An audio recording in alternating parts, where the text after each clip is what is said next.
so slow and still. Fading dream, a hazy blur, a whispered word. Soft laughter on a sunny afternoon. With the homies, everything's in tune. Everything's in tune.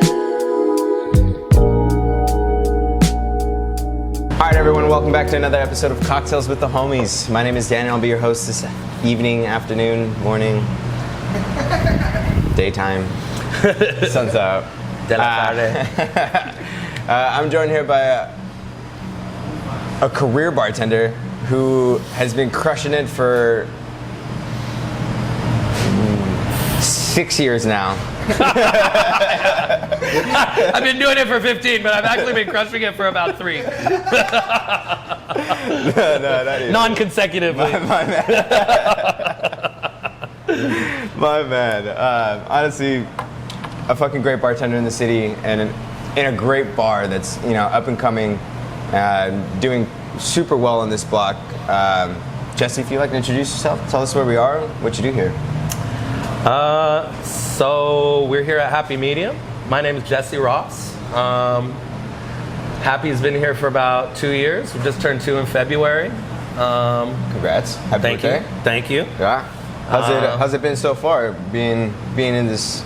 If you guys don't know, by the way, Happy Medium is an insanely cool bar. It's pretty new, to be honest, in like the scheme of things, but it's doing absolutely fantastic in the macro of things. Yeah, it's really dope how much North Park has welcomed this space and this program.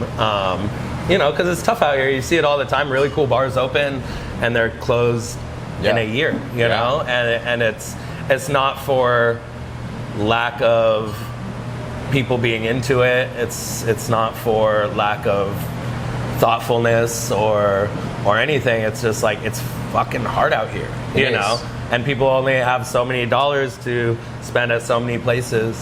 But it's really cool. The neighborhood is like big time bought into like what the vibe is here and what we're doing. I think that's a huge accomplishment, to turn a sleepy corner into like a bustling corner. Yeah. That is like noticeably different just by the establishment. Yeah, and it's open, it's welcoming. I feel like that has a big part of it.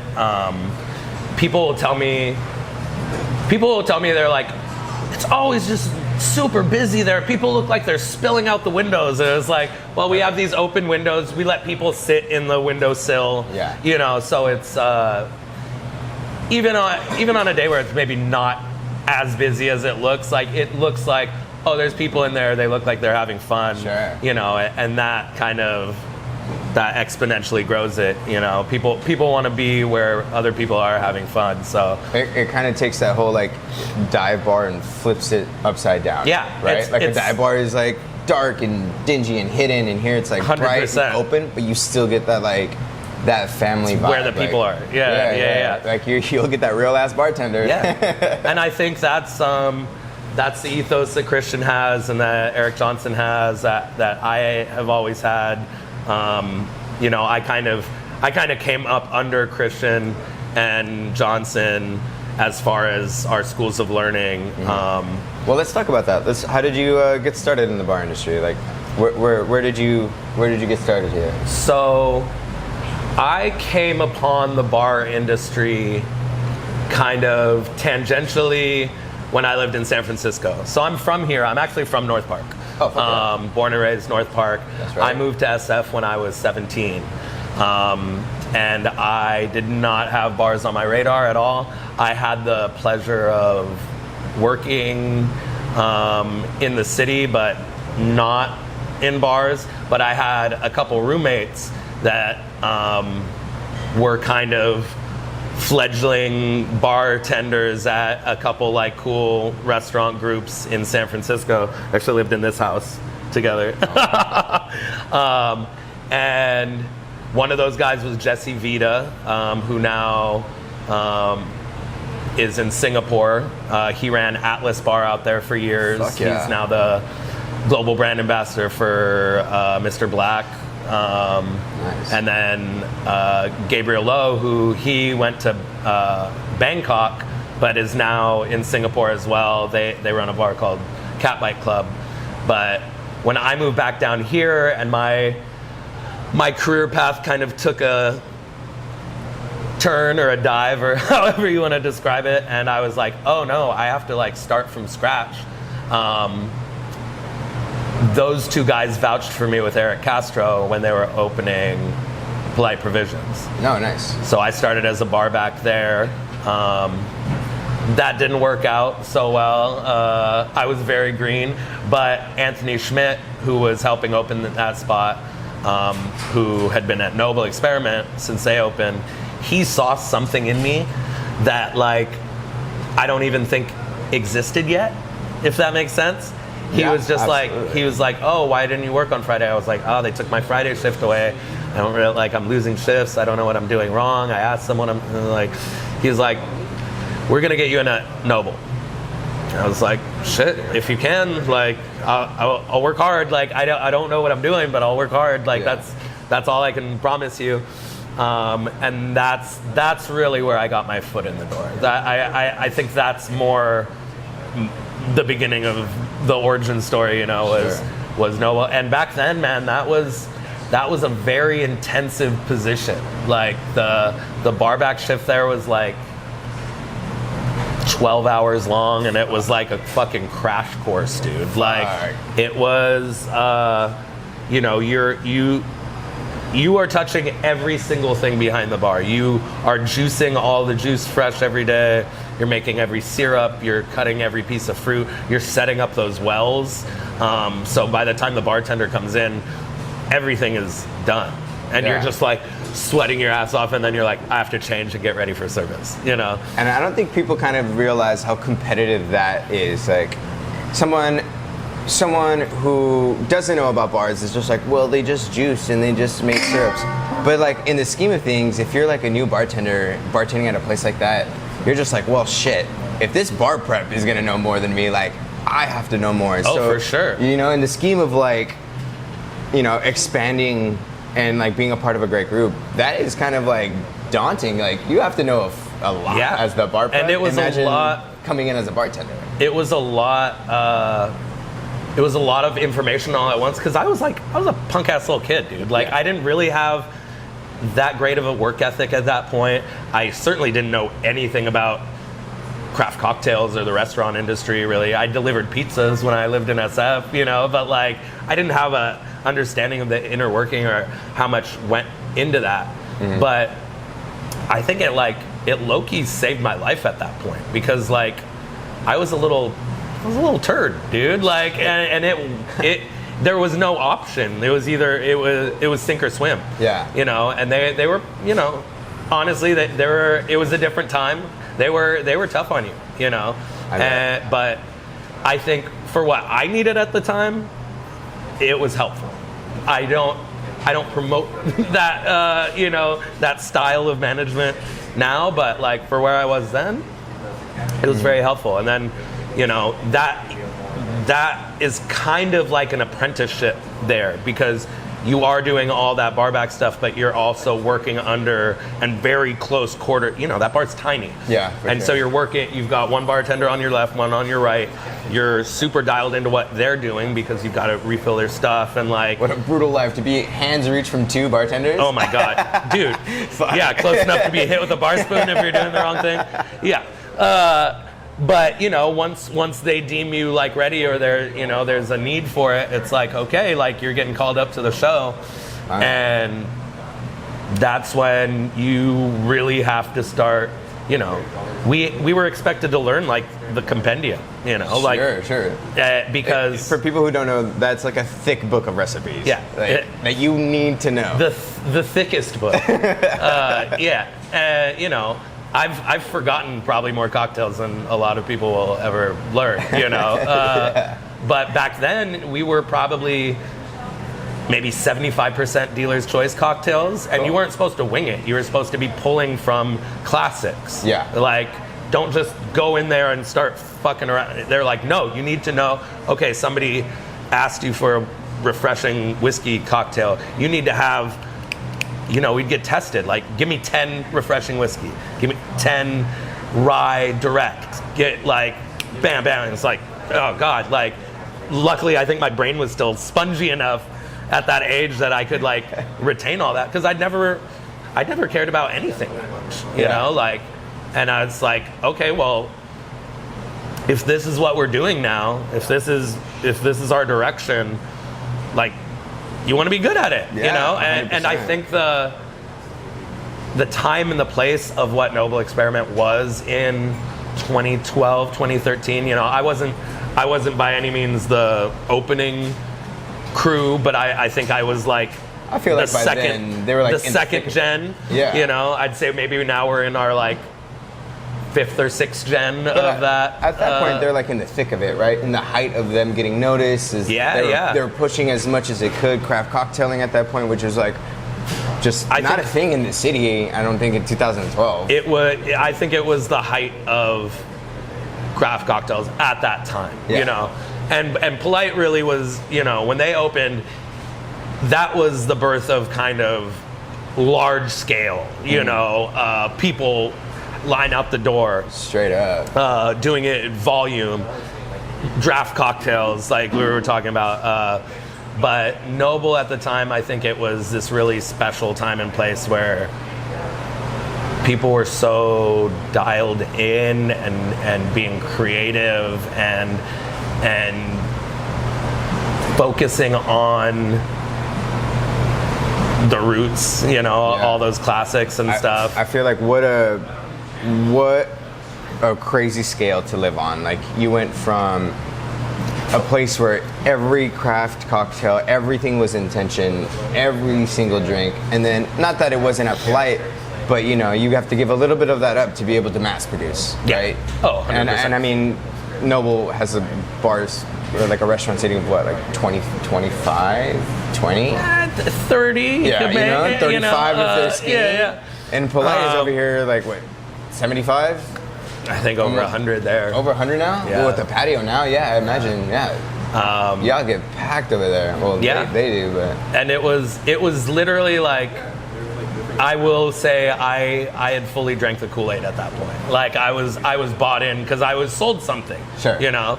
And like I said, it was really good for me at that time in my life because it rearranged my focus. You know, I like that you bring that up. Drinking the Kool-Aid, you know, and that means something for you now, and I'm sure that meant something completely different then. How do you kind of discern what the Kool-Aid is as a career bartender now, 20 years in, and like, you know, a place wants to sell you the dream of what they're doing, but that doesn't always align with the practices of what they're doing? I think you're right. It definitely means something different to me now than it did then. But I think drinking the Kool-Aid at this point is maybe buying into something that someone's selling you. You know what I'm saying? Yeah. And that's not always bad necessarily. Like, I think here, for instance, we have an ethos, and I feel like everybody that works here and is successful here understands what we're doing. And I think that's the most healthy and wholesome version of what that can mean. Yeah. I think that can also mean something very dark and cultish, you know, like, and that's where it gets a little bit murky, you know. You know, let's just be real. There's large groups in this city that are, you know, you have to buy into that culture. And sure. I think back when I was in CH and it was just budding, it was a smaller group, that kind of seemed cool and like punk rock. It was like, oh, we're doing something nobody else is doing. We've got like 5 or 6 bars and restaurants, and like we're this little club, you know. Like I remember a company party for CH that was at Coin-Op North Park when they first opened. And it's like you could fit everybody in the company in Coin-Op, you know? That's wild. And it was like, yeah, that's like, it's a big group of people, but that's not, you know, you'd be hard pressed to fit that group into one room now. There's no way. There's no way now. You need that group is so huge. You need sports arena or something. And good to them. You know what I mean? Like it's not an easy thing to start one restaurant, much less start like 15 over your career, right? Like, it's a lot. It's a lot to handle. It's a lot to manage. The juice gets murky at some points, I'm sure. Yeah. But that's truly what I feel makes up a great career bartender. Like, you understand the role in which you're working, right? Yeah. Like, I think that's a huge kind of like line to delineate. You need to have this boundary, which I'm sure that's what the problem is for a lot of young bartenders is they don't know where to draw that boundary. Well, right? and it feels so cool to be part of something. Yeah. And I think I was at Noble for 4 years, and towards the end of that, when I knew it was nearing the end of my time there, I was so worried that all these people that I knew from this job and all the connections I'd made in different cities and with different like brand people and stuff, I'm like, oh, well, they just know me from Noble Experiment. Yeah. I'm like, I'm throwing something away.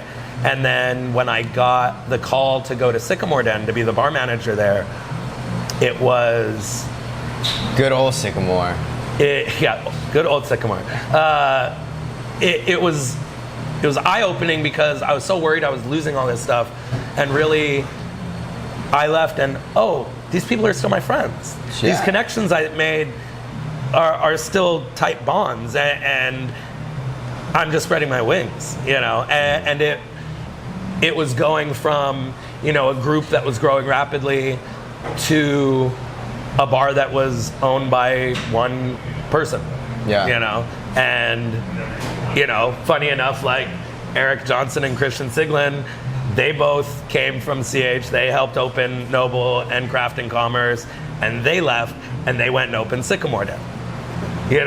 And then following in their footsteps, a few years after that, they'd already gone on to do their other things, but I got the call to go over there. And I was like, okay, this makes sense for me. So how did that change your kind of perspective of this whole scheme of being a bartender? I feel like it's just a natural progression in some areas. It goes from bartender to, bar prep in some respects. Yeah, prep, bar back, bartender, bar manager, real estate, back to bartender, health coach somewhere in there. Like. yeah. But in the circle of kind of progressing and like trying to advance your knowledge, how did you feel going from bartender to bar manager kind of expanded your hospitality? I mean, I was terrified at first. Of course. It was a big leap. I'd been creating cocktails for a while, but I hadn't been making full-on menus. I think that was the biggest thing when I got there, was being like, oh, this is my mold to make it. And that was really exciting and cool for me at that time. I was like, and I didn't take it lightly either. I was fucking jazzed to be like, I can make this menu exactly how I want it based on all the things that I've learned from different mentors and everything. Sure. And, no doubt, like a little bit stylistically, like I come from that Noble, like Sam Ross attaboy, like you could see some like reflections of it, but it was mine. And also, aside from the cocktails themselves, I have a space that I can now curate the sights, the sound, the feel. They give you control of a lot. Yeah. I started working on this bar playlist that the 4 years that I was at Sycamore, I had fine-tuned. Because when I started there, I was like, oh, it needs to be like just 60s and 70s, because and I was like, it doesn't need to just be like, you're losing so many bangers if you limit yourself. And that was kind of an eye-opening thing.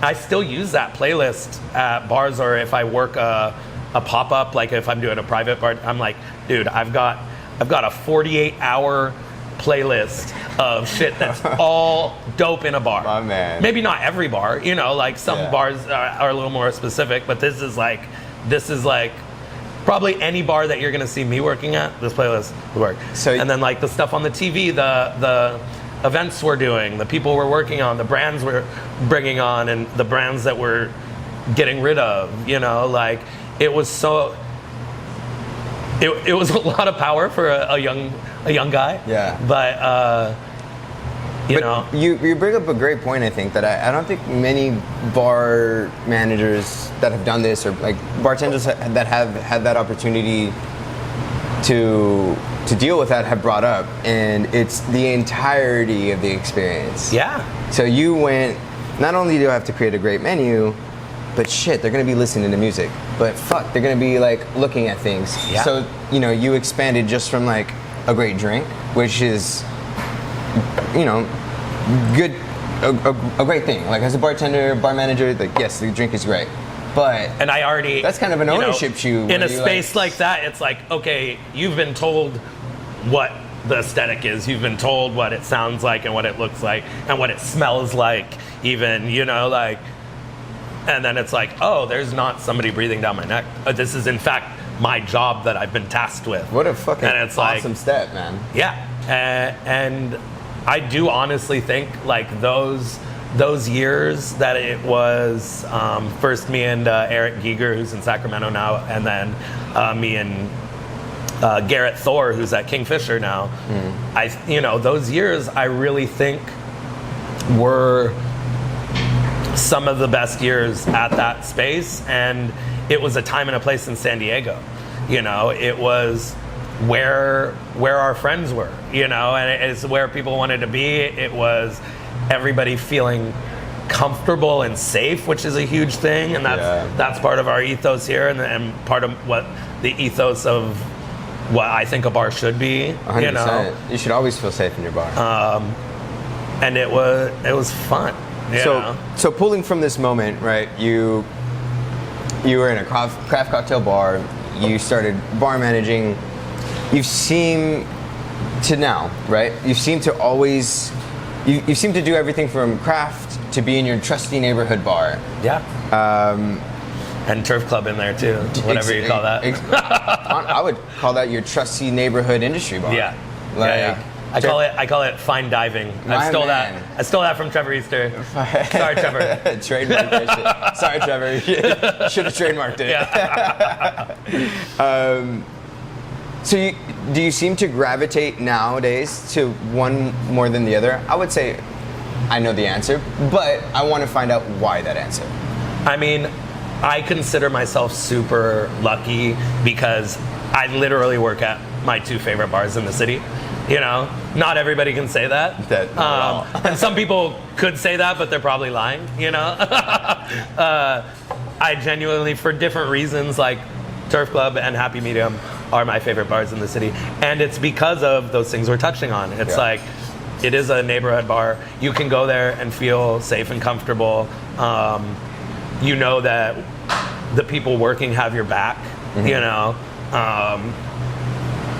If you're being a creep or if you're being, you know, hateful in any way or not chill, like you're out of here. Yeah. Like we don't stand for that sort of thing. Good, as you shouldn't. And honestly, being in these two bars, I feel like if you are of that nature and you're just a fucking weirdo, honestly, I feel like the bars would come together and kick you collectively out. It wouldn't just be the bartender. It would be your fucking the person next to you, like, yo, he's a creep. Yeah. Like, what and that's, you know, doing? that's the ethos thing, and that's how I was saying people in this neighborhood have bought in. There's a reason people are coming to these spaces, and it's not just for our amazing cocktails. Yeah. That's a big part of it. The food's fucking really good. The drinks are amazing. It's that concept that we have that I think all of us, Christian, Eric, myself, we've been touching on since Sycamore, is that idea of you can get a really cool fancy cocktail You can get a vodka soda and we won't yell at you. Yeah. You can get a craft beer. You can get a High Life. You can get a shot. And nobody's ever going to be like, you wanted that? Like, no. Like, I feel like from this conversation, hearing where like all of y'all have been, this is kind of the perfect fucking name for your bar.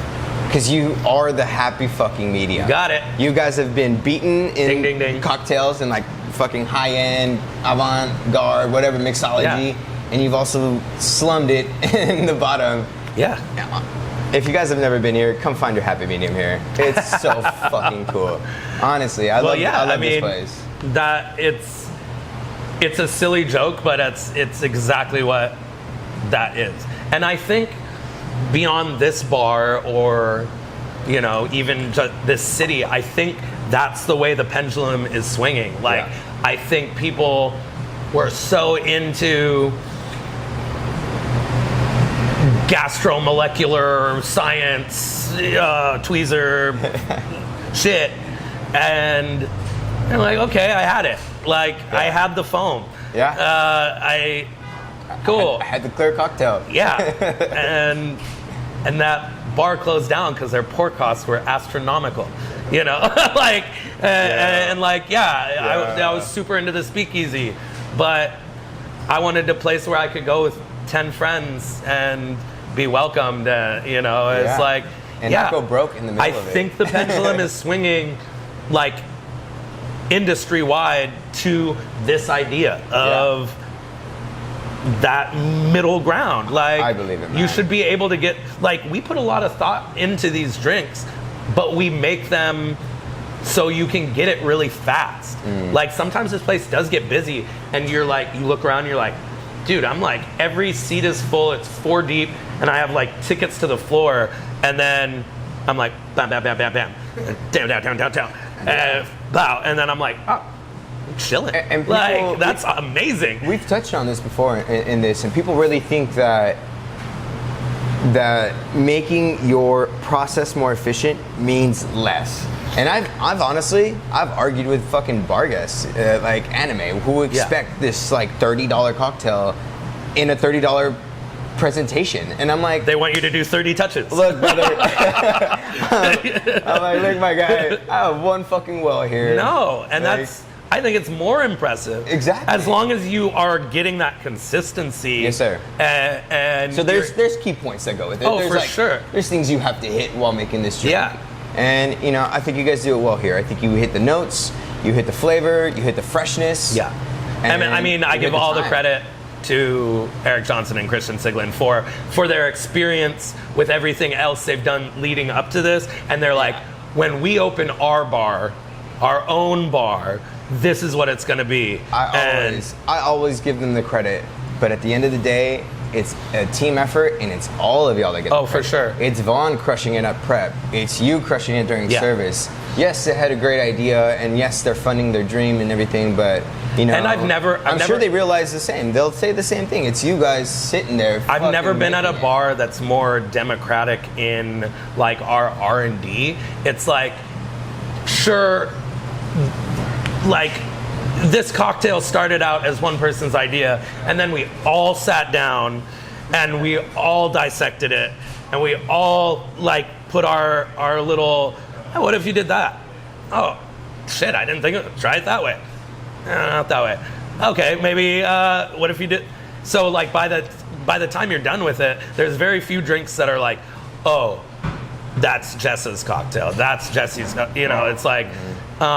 Fucking our barback Tommy, he's a crusher. He actually bartends at Captain's Quarters too, so he is a bartender. But like, he made a little banger, and we were like, oh, dope. What if you tried it that way? Cool. That was one change. It was like, cool. Like, that's going on, Okay. And it's very democratic, and we're not. This is something I think will be trending soon, if it's not already. Is like seasonal menu full flips. It's like, here we're like, this one's a banger, it's been riding for 2 years. Okay, maybe that one, people loved it for a month and then they're not so into it. Fucking pull it, like switch it out. Like, there's no reason You don't need to cling to it. It's always changing. Yeah. You know, the shape of it is changing, and it keeps it more fun. It'll be like, oh, I have to wait until the spring menu to switch off this dud that hasn't been it's Southern California, you know. It's like it's always summer. Like I feel like that always comes from like this mentality of like for me, thinking of that, it's like almost Michelin. Like, oh, well, you have to keep this menu the same because this is how we're gonna win it and get it. And we've already been like, people already like it. This too. Yeah, people have already talked great, so we have to keep it. And like, it almost becomes like this is your identity. But truly, that's you got lost in it if that's the case. Like, you're 100%. Like, because what are we really doing it for? Exactly. It's like you're doing it to give people a good time when they're here and give them something cool, like a cool product. Like, just do that. Like, and you know, to your point about the efficiency thing kind of like cheapening it. It's a perception of it. Yeah. You know, like, and I paid $45, he pulled one bottle. I think that is changing too. I think people's perception 100%. of that. Because they wanted to see, before they wanted a secret door with somebody in suspenders, and he touched 25 fucking things. Yeah, made it seem like this fucking extravagant. It made it worth my $89,000. Yeah. You know, to their perception of it. $12 in 2012, which would be like $200 today. I don't know. Straight up, honestly. Adjusted for inflation. But no, I think putting all that thought into the back end of it, having somebody kegging these cocktails and making sure that they're always tasting, you know, the same. Like, it's no joke. Your bar prep is like a fucking banger bartender in this city. Yeah. Like, because he fucking knows what he's doing. Exactly. And he at all steps, someone carefully, intentionally made all of this shit. And I think where you're saving time on all those touches, that is buying you time to help cultivate this experience that you're having with your guests. 100%. If you're not spending 10 minutes on this round, you can actually come and start having a conversation with somebody. If you think most of your experience is making the cocktail, and it's insane. It's like, oh wow, like this bartender is talking to me now instead of like oh fuck, pinch and a dash of fucking spray. Like, no, like, dude, fucking hear it. Hey, what's up? How was your day? Like, what's good, dude? Let's get to it gives us time to like gritty, come around and check on a table if we need to, or like see a friend and come give them a hug. Yeah. You know, like, hugs are important. Hugs are important. Approved hugs, consented hugs. Consensual hugs are important. It's a weird day. Yeah. It's a weird age. So, you know, we started at bars and the perceptions and how to build them and how to be in them and all of this. It's time, I think, to touch on a subject that I haven't touched much on in Cocktails with the Homies, but you kind of brought it up, and I think it's a really good topic to touch on because not a lot of people do this, but it's your financial awareness. Yeah. It's understanding that this job doesn't have 401ks usually. There's no fucking golden net. Like, you crush it, you do your best every day, and a portion of that, at the end of the day, you still gotta go, my future. Yeah. My future. Like, today was a great fucking day, I made $200, I spent 180, but my future. Yeah. You know? How do you kind of navigate that line or keep yourself financially healthy? Because you've been doing this for 20 years. So I can't ask this question to like the 2-year bartender, 3-year bartender in this best place right now crushing it because he doesn't understand. Kids are getting smart, man. They might have a better answer than me. 100%. But kids don't have years. Yeah. You have 20 years doing this. You know, I wish I started thinking of it 20 years ago. We both did, my dude. That's why I asked this, and that's why I want to tell this to someone who's 19, 20, 21, like trying to get into this, and like they don't know that. And like you learn that at 30 when you're like, so what about your 401k? And you're like, what the fuck is a 401k? Yeah. You know, yes. Not that matters. Yes, 401k or some sort of fund. You know, I've got a place where I try to put my extra money. But it's lifestyle, dude. I mean, I would love to see the tally of 3 a.m. burritos, of bar tabs that I didn't need to be buying drinks for everybody, you know, extracurricular activities, you know. And that's not to say don't go out and have fun, but I think it's finding that balance.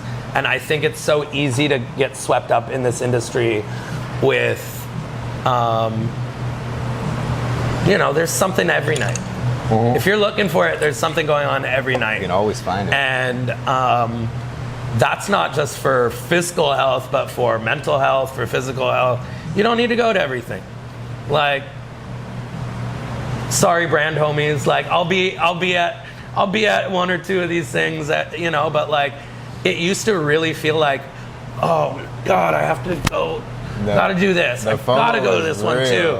And it was partly, I think, like when I was a bar manager, I think it was this idea of they come to my spot, I need to go support them. Mm-hmm. And I do think that's part of it. Like, that's part of what makes this industry so beautiful. Sure. Just make sure your company pays for that, because that's actually work. Straight up. You know? But yeah, you don't need to go to everything, man, and you need to prioritize not just your bank account, but like your physical health, your mental health, and that's really hard to do if every day is somehow affiliated with the bar industry. There's so much more, you know. Well, let's hit that. What do you do to separate yourself from what, you know, if you really wanted it to be, could be a 24/7 everyday thing? Yeah. I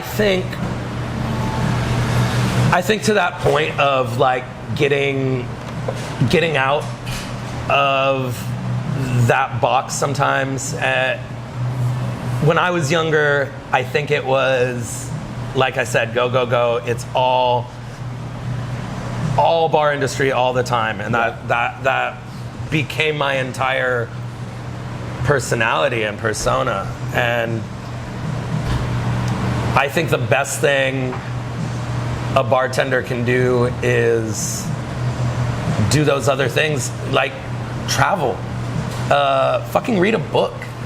Read a book that's not about cocktails. Yo, I'm not gonna lie, bro. Like, I think books are coming back. I see so many kids, yeah, man, like bussers and runners, and they just like, I'm gonna take a 10, and they'll go grab a book. Dude, I'm like, because for that 10 minutes, for that 10 minutes, you're not eating a burger over a trash can or like going to the bar next door to fucking rip a shot, and then you're just in another bar, you know, like you're in whatever place that book is. Yeah. Or, you know, and not just books, but, you know, go somewhere new, eat something different, do yoga, get some exercise, you know, like these are all things that have, like, no joke, I'm not going to say saved my life, but it's a huge reason why I'm the person sitting here now and not a lesser form of myself. And I think doing all those things, you'll find almost accidentally will influence your life as a bartender too, you know. Mm-hmm. You might have an idea that you never had before. You might just stumble onto something because your mind's expanded a little bit. You're certainly going to be more interesting to talk to, you know, like, yeah, because, you know, I hear it all the time, and there's nothing wrong with venting and letting loose, but especially at a bar like Turf Club at 12:30, every single person at the bar is like, oh, fucking table 4 tonight, and fucking Jennifer had that section, and it's like, okay, like, what was the last book you read? Like, what was the last, like, you have anything cool to eat this week? Or like, you know, like, you know, just like, it's okay to not have it consume you. And I think in doing that, it accidentally makes you a better version of this. That's the irony of you being an industry bartender talking about this is fucking great, man. Well, no, and it's so needed. And 12, 13 years ago, I was that little baby bartender at Turf Club venting about my fucking night. And I was drinking the shaken dirty martini at Turf Club that I was not allowed to make at Noble because we had to be, you know, we didn't even have vodka when I started at Noble. Like, that was later on. Only depth here. Yeah. Yeah. So it was like, it's crazy. Like, I was the epitome of that little eager beaver, fully consumed bartender at Turf Club venting about my fucking We all night. were, brother. We all were. That's why it's really impactful, I think, to see this now. See, get some exercise. She's a bartender. That's right. Yeah. She's going for a fucking run. She's going for a run. It's hot out. She brought her water on her back. You know? This is what I'm talking about. She ain't stopping for shit. She got the hokas on. But, you know, that's really why I wanted to have you on this, because it's nice to see the perspective of, like, eager beaver to 15 years later, to even talking about the bartenders that come to your bar that do or industry folk that do the same thing that you did. And it's like, I feel it's not the most healthy circle sometimes. It's a great circle, but it's not the most healthy. And there's a time and a place. There's a time and a place. You need to blow off steam. Sure. And you need to blow off steam with your coworkers and your peers, for sure. But, like, bro, it's so much more interesting if you can find anything else to talk to these people about, because invariably we're interesting people. We're all probably neurodivergent in some way. We're all kind of artistic weirdos, you know, and there's a reason we find ourselves in this industry. But then I worry that too often it kind of just takes over and it becomes you. I think, so both my parents are stage actors. And so when I started bartending, before I started bartending, I had like social anxiety. I couldn't even be in a crowded room. But then having that piece of wood between me and the people, that kind of broke that down. But what also helped me was I kind of created like an alternate persona. Like, and people that know me well know that there's kind of like a bartender Jesse and there's like day off Jesse. And it's a different person. And it's even more of a different person now that I've kind of learned some of these tools to, you know, separate life outside of the bar from life within the bar. And that's not to say that I'm not being genuine or being myself when I'm behind the bar, but I'm being this kind of staged version of myself where I'm more fun. You know, it's like, I don't need to be fun on my Tuesday. Well, I do this Tuesday for you guys, but no, this is more, you're talking to more like the real person. And it's like, if the more I think you're able to reserve space for that version of yourself and also force yourself to carve out space for you, like you that's not working, because it is an industry, and it's an industry that I love with all my heart and has done so much for me, but it is an industry and it is a job. That's a great point, and that's a point that not too many people, one, understand, or two, realize that they need to assume. This industry, you need to be on. You know, I think for me personally, having these two different embodiments helped me in every stage or every part of my life that wasn't the industry. Because when I walk in here, to your point, I'm a different person. Not to say that I'm like literally a different person. Exactly. But I'm here to make money. I'm here to make the best drink possible. I'm here to give you an experience. Could be an experiment. But you know, there's a start and a finish to that experience. And I can understand that experience. So like when you come in here, or when I come into a job, I understand that like I'm this person because I need to do these goals. I need to accomplish this, and I need to make that person feel good.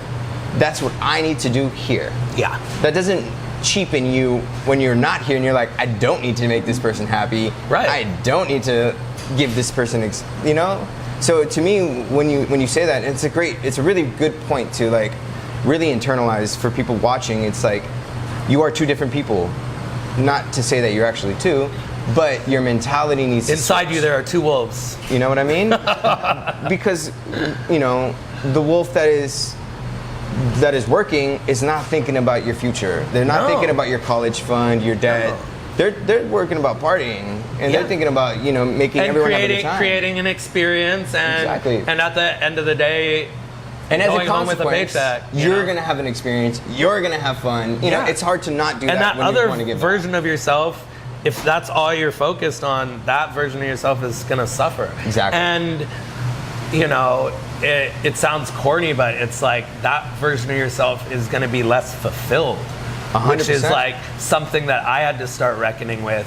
Is like, oh wait, like, you know, a lot of people during COVID, I think, had to wrestle with that. It's like, well, who am I if I'm not working 40, 50, 60 hours a week?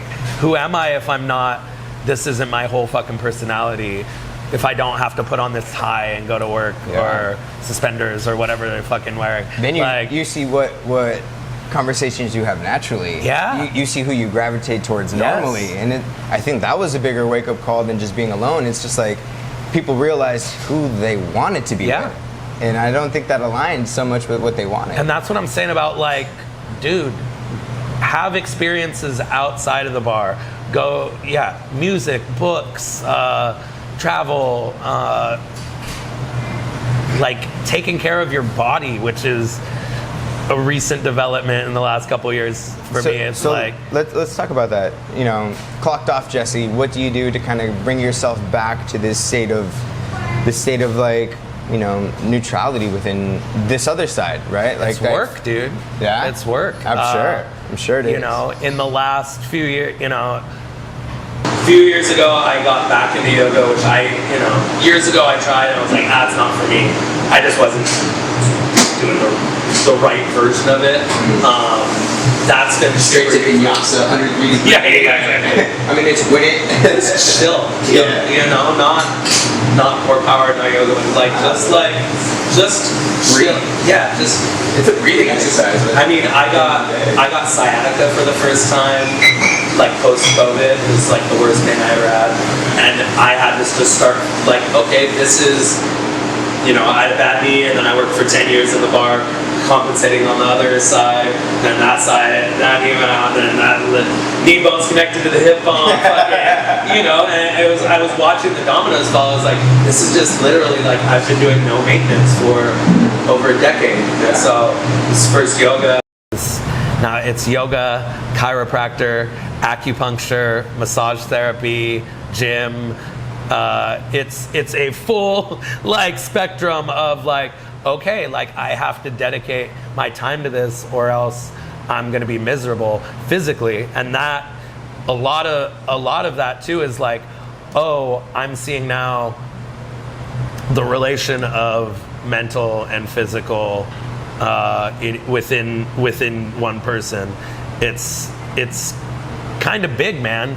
Like, and you know, more enlightened people are like, yeah, Jesse, no shit. Like, but it took a while to get there, man. And it's easy for them to say, brother. Like, they never lived your fucking path. Sure. They never did what you did, and like they might not have ever had to, you know, break through the shit you had to. Yeah. So it's easy for everyone to sit at your bar and be like, duh. Yeah, and especially if you've only known fun party Jesse. Yeah. You know, but there more and more that, you know, that used to be like 80-20, dude. Like maybe 90-10, you know, and you know, I try to keep that as 50-50 as I can now.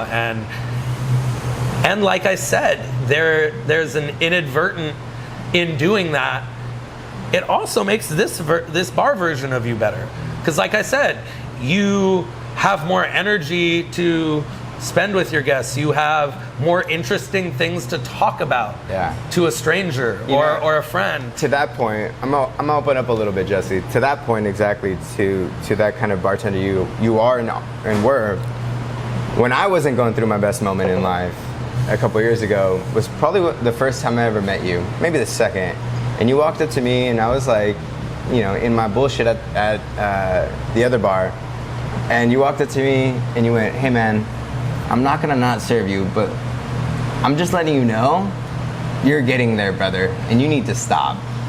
And I was like, in the middle of all of it, you told me this shit, and I was just like, oh shit.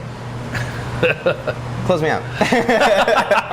and you saw that, and that's honestly one of the things I remember about you, and I really appreciated it, because I was like, fuck man, that was a good bartender. He saw me in the middle of some bullshit, and you're like, hey brother, snap out of it. Come on. I mean, go do something else. And I was like, fuck, you're right. And that's something specifically over there that, that's some of the biggest pours in town. Sure. And most of the time people are getting there, they've already been at an event or two, or getting off their work where they had a couple shifties or whatever, but it's something we're a dry bar there because we have to be vigilant. Sure. I can see why. And that goes back to me 13, 14 years ago there, being that kid that had that same talking to from Stacy, God bless her, like, hey, Jesse,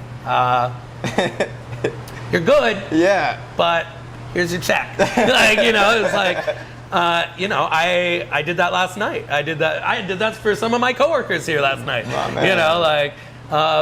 That's part of it, and that's taking care of your own too, I think that's such a looked over quality in bartenders that, one, I don't think we've even touched on here on this podcast, but two, you don't see often. Like you always get the bartender that's like, hey, you're done.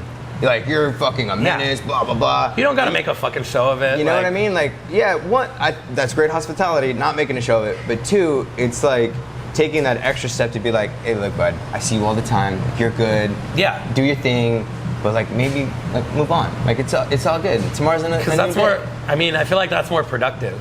That's going to stay with you more than, oh, this guy started yelling at me for no reason, and then I woke up hungover, and you're like, oh, I feel bad about something, but I don't even really remember what it was. It's like, no, we're talking about this a couple of years later of a very gentle conversation that you and I had, An impression left that, I hope people who go to bars and receive that from a bartender can truly appreciate. And don't take it lightly, I don't think I was told that. Bad. I don't think I was told that enough in my maniac years, I wish I got cut off more, Same. Same, fuck, brother. Dude. But, I feel like the ones that do and that leave the impression need the fucking recognition, because it's not an easy thing to say no to money, because that's essentially what you're doing. In the scheme of things, totally. You're like, oh, I could get another couple cocktails out of this motherfucker. Yeah. For sure. But at what cost? At what cost? Because I'm going to see him again. Yeah. And then, it's going to suck if I know he went home and killed somebody. Yeah. 100%. Now we have to be permitted, and there's all this shit, and yes, there's more accountability, but I think before all of that, the accountability is with your bartender. Yeah. And only the good fucking ones will tell you softly, before the fact, hey, my man, I see you going down the path. Yeah. Let's take a turn. Yeah. So truly, I truly appreciated that, my man, and I've waited, all this time to tell you on camera. Hey. But, I think it's definitely a looked over kind of aspect that bartenders need to have. But and we're professionals at this shit. So rightfully so, we think that we can drink a lot more than normal people, which we can. But we don't always need to, And that's kind of what this later stage bartender journey has been bringing me to. Okay, what are my limitations? Yeah. Because it's gone from no limitations whatsoever. I thought I could do anything, anytime, to okay, well, I can't do this anymore. Okay, I can do this sometimes, and I can you know, how many drinks can I have in a sitting? It's like that number's gone down.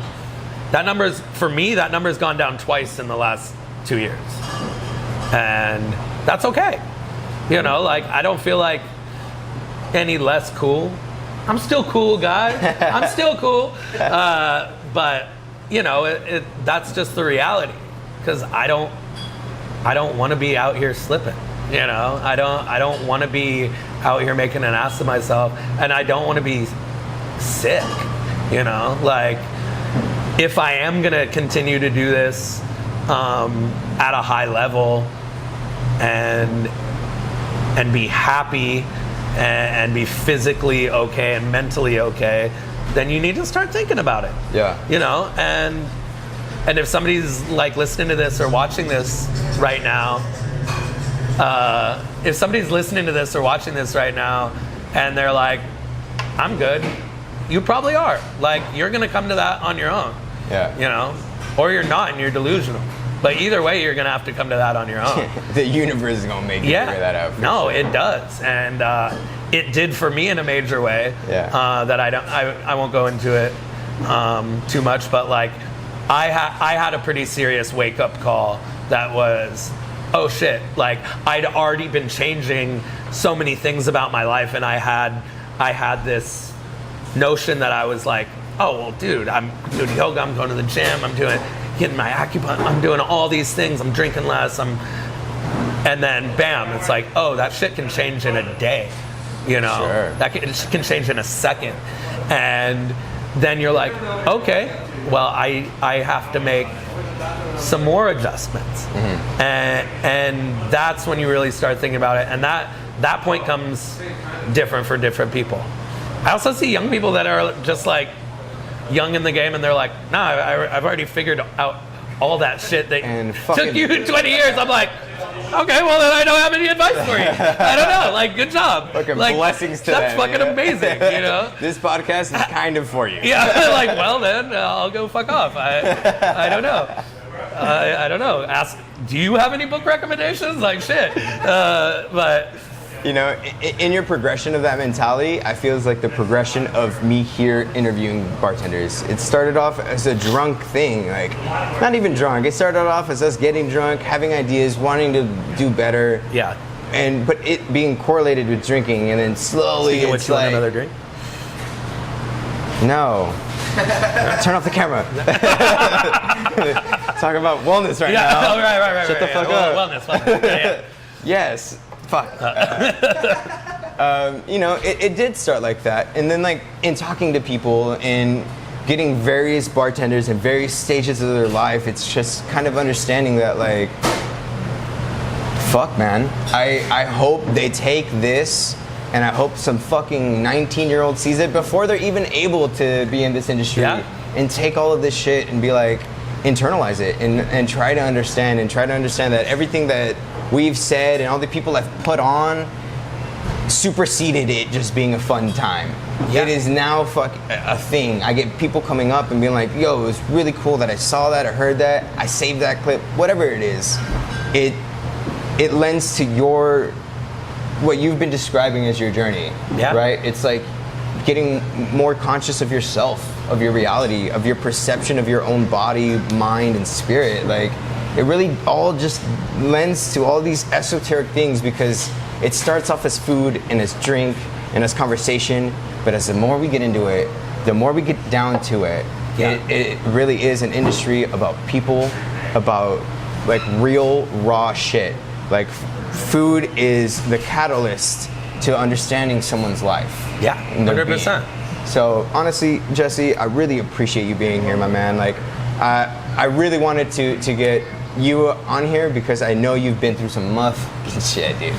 You've seen it all. Seen a lot. Craft to dive to the happy medium. Man. And here we are. I really appreciate you opening up and being here and giving your 2 cents to whoever will fucking take them. And I hope everyone takes them because honestly, like, you don't get bartenders like this every time. Like, honestly, you don't. You get them every now and then, and oftentimes you forget them because you were blacked out. Yeah. But I got you today, sober-ish, drinking with me, and my man. All right, let's have another one. I fucking appreciate it. Let's have another one, dude. Cheers. Hell yeah. Cheers, guys. Hey.